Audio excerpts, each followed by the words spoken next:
Welcome back to the Stoop Football Fans. It's your boy Lolo. We got Mark, we got James, and we got a pity party because all three of our teams lost this week, and we have 2 weeks to just sit here and wallow. But while we're doing that, don't forget to like and subscribe and click the bell. All right, let's get started. So James, at least we're Saints fans, and at least we got to see Tom Brady almost cry. I know. But what a Brady is 5-2 against Brady in his career. So anyway, we're not here to talk about good things. We're here to talk about bad things. There are plenty of those to talk about.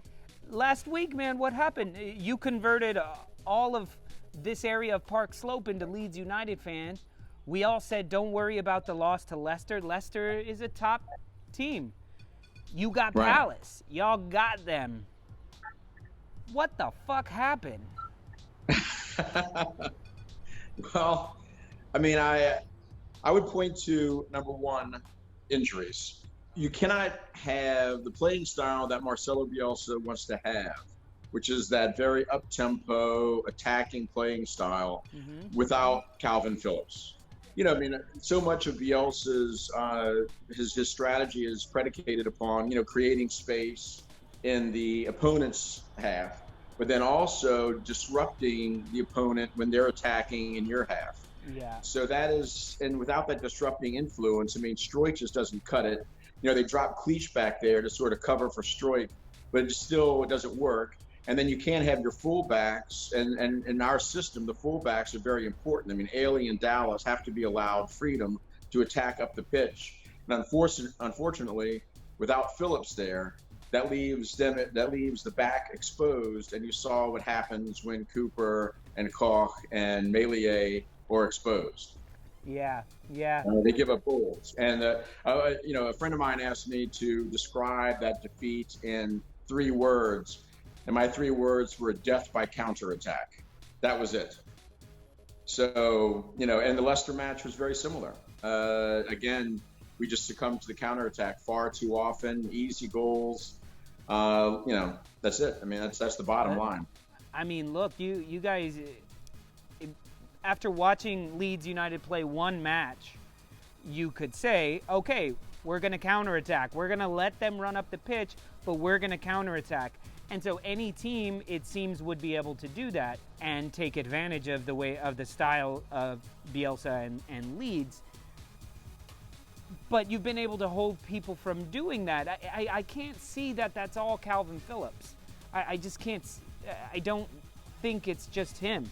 The last two teams you played have been perfectly suited for that type of attack. There's a lot of pace there, a lot of quality up front.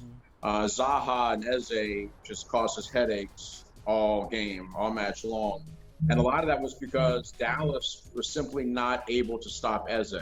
Eze was Dallas's man throughout the entire match, and he just wasn't able to stop him. And I think you saw the same thing too on the Leicester match with Harvey Barnes. Harvey Barnes, to me, was their most valuable player. Yeah. He ripped us apart.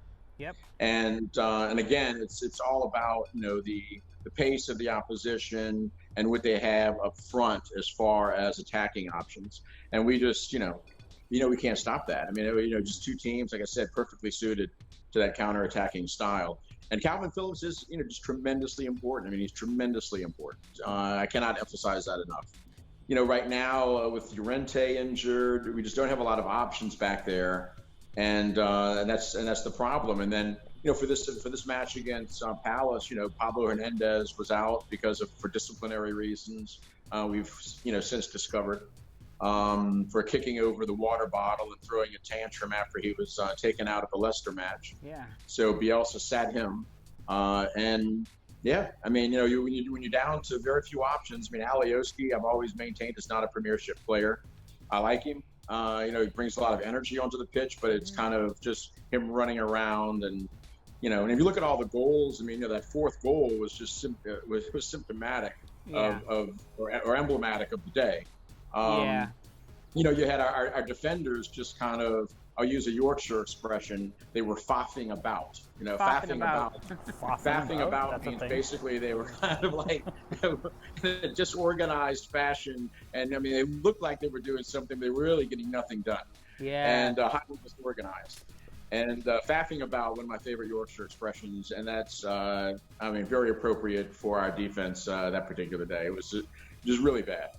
Well, I think we really saw that, in the wins that you guys have had this season, where we've said, wow, some really good stops from Meslier, some really good, toe stops from Ailing, things like that, where those now seem necessary.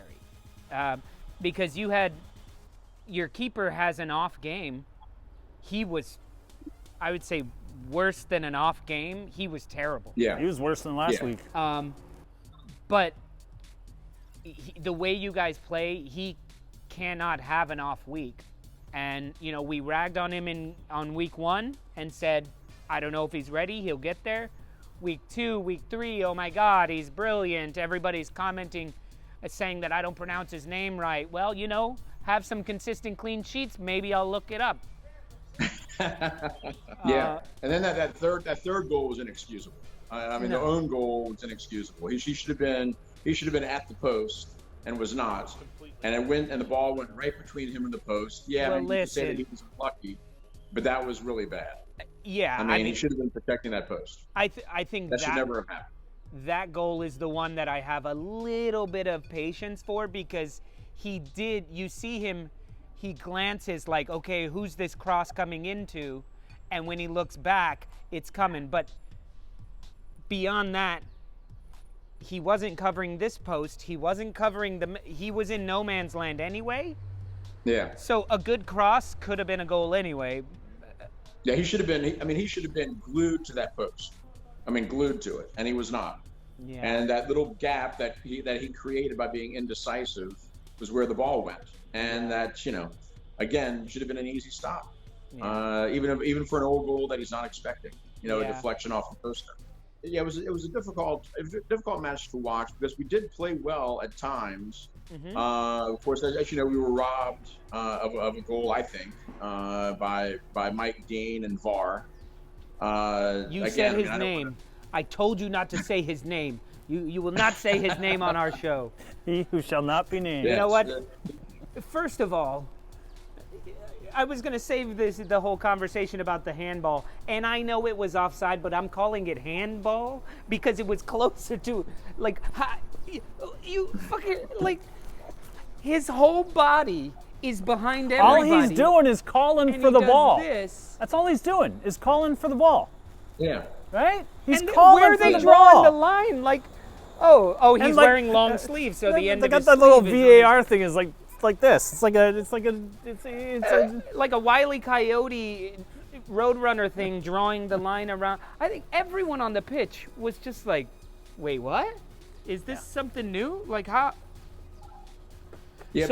apparently it's something called the T-shirt rule.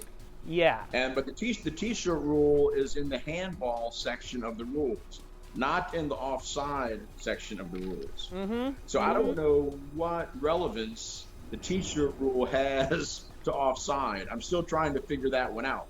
To me, they should be completely separate decisions. A handball and offside, not necessarily the same.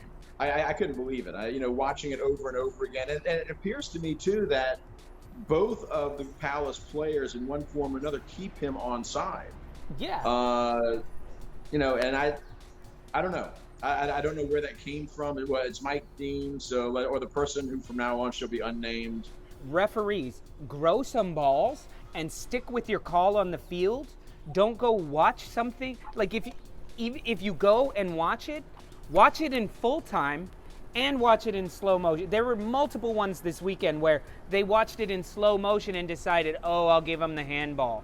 There was a handball, I think, in y'all's match where he's 1 yard away and he's turning this way to get out of the way, and they call it and they showed the ref watching the VAR screen, and he only watched it in slow motion. Mm-hmm. When You were on the field and you didn't call it, and you have 20 years experience and you know what a handball is. Why? Like, in the end, we need to start looking at these referees and saying, yeah, it's VAR's fault, but you have the final word. Like, give me a break. If I was him and they're like, oh no, it's offside, I'd say, let me go look at that. And then you go look at it and say, yeah, that's not offside. Yeah. Yes, I understand there's a new t-shirt rule and the t-shirt rule is for a handball where they've said the end of the t-shirt is still a legal hit. If he scored a goal with his bicep, it wouldn't be counted, right? Right, exactly. Right. It's offside is only refers to parts of your body that can legally score. And the hand obviously cannot. Again, it's just a nonsensical rule, decision, everything. It was like just this meeting of everything wrong with officiating now in the Premiership. And, you get a referee who craves attention on a regular basis, has to be the center of attention.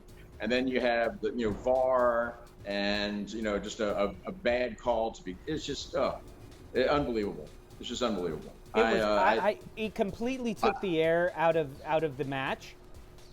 It took the air out of Leeds.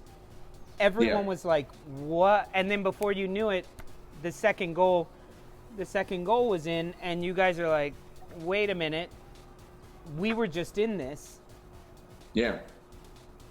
I mean, Bamford at the end of this post-match interview, I really felt, because he played a good match. I mean, there's two goals. I mean, I think were really well taken. I mean, the goal that was allowed was a beautiful goal, and also in the goal that was disallowed was also gorgeous. Yes. I think even better than the one that was allowed. Yes. And yet he just didn't know what to say. He was at a loss for words. He was obviously crestfallen because of the defeat, and he just when asked about the decision, he just said, well, he approached the referee afterwards, and the referee just kind of shrugged his shoulders, like, I don't know what happened either.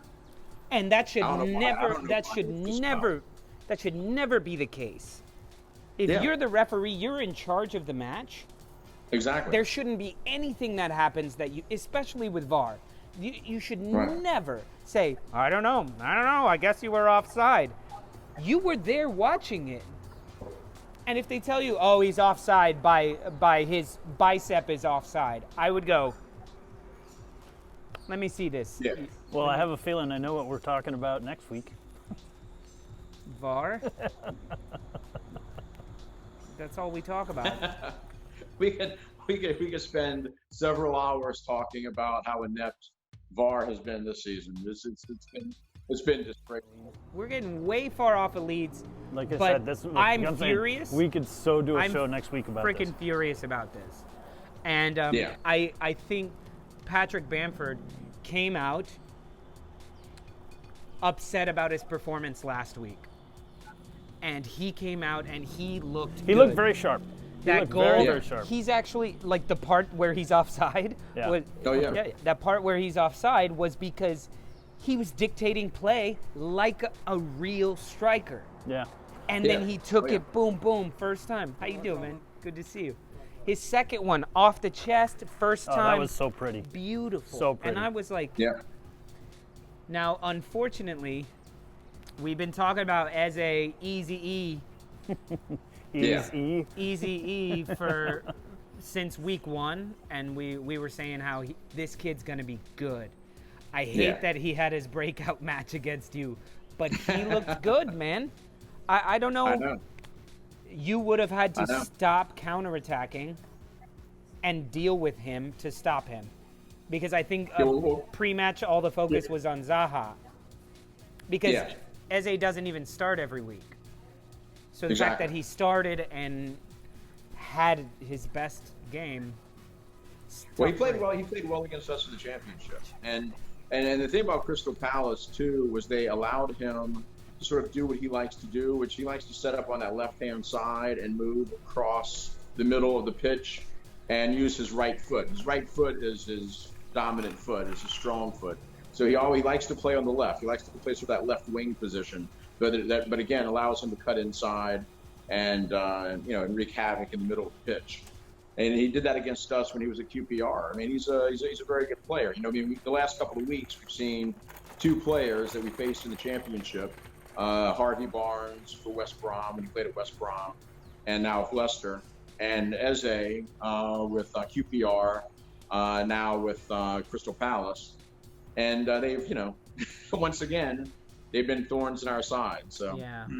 But I don't want to. Yeah, I don't want to sit here though making excuses about the VAR decision or anything. It's, you know, look, the bottom line is we weren't good enough. And that was plain for everybody to see. There's still several positions on the pitch that need to be upgraded, and hopefully we do that during the January transfer window. At least begin that process. You know, there are a lot. I mean, Leeds fans have sentimental attachment to players, and especially to these players, because they're the ones who are responsible for getting us promoted. But in the end, I mean, we have to win in the Premiership.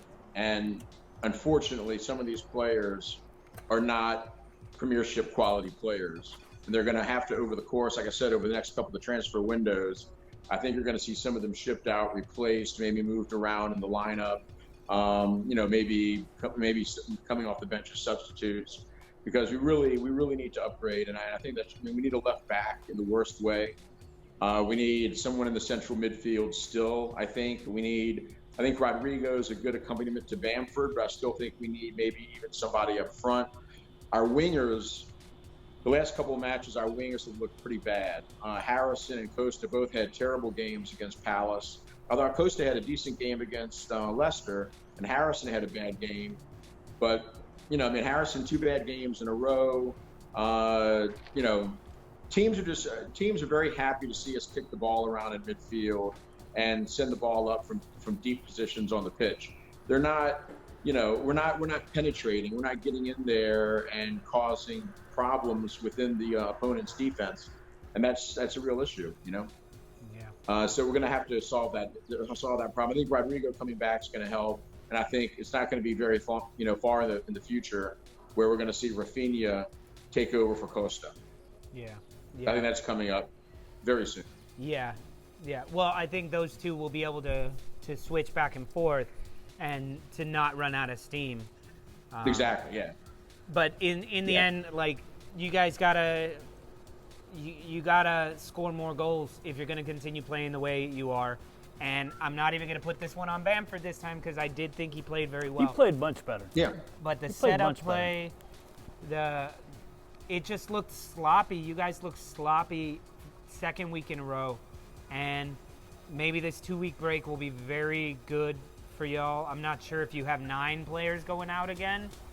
Hopefully you can recharge, and then you come back against Arsenal. I don't know how I feel about that.